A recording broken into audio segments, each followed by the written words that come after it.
Hello everyone, this is Brian again, and if you've been following along, this is our 10th video in our HTML tutorial. Today we are going to learn positioning.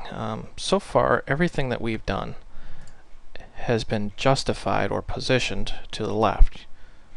Now how do you get this to the center or to the right of the page? Well, today we're going to learn that. It's actually very simple. Go into our handy little template here, and the first one you're going to learn about is the center tag.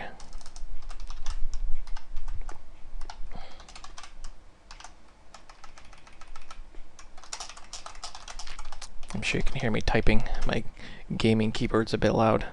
Save our work here. Refresh, and you see I'm in the middle.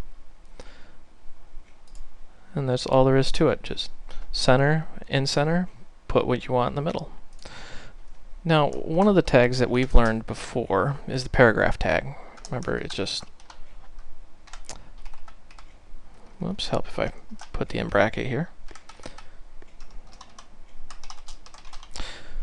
Now, when you save that, refresh your page, you see the text is left justified by default.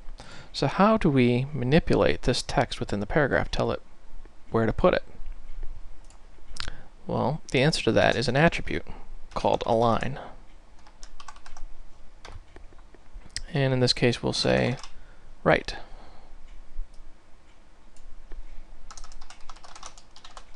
And we'll just put the text to right side.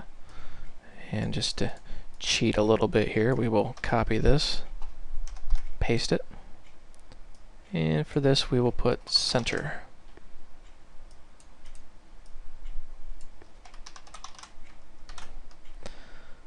And you can even justify it to the left, but it's rather pointless seeing how it justifies to the left by default. But just to show you, for the sake of education, what this does, save our page, refresh it, and you can see you can put it in the left, in the center, or in the right. Now you might be asking, why do we have two commands to put things in the center? Center works just as good as paragraph align center. The answer to that is simple. The HTML protocol has actually evolved over the years, and the center command actually appeared before the paragraph command. Paragraph just creates a section of the page called a paragraph and then allows you to align it through this attribute called align. That's really all there is to positioning text and objects around the page. I mean, you could, instead of text, you could put an image or a flash script or whatever you felt like putting in there. Thank you for watching, and if you have any questions, comments, or feedback, join my channel or send me a message or not. All right. Thank you for watching.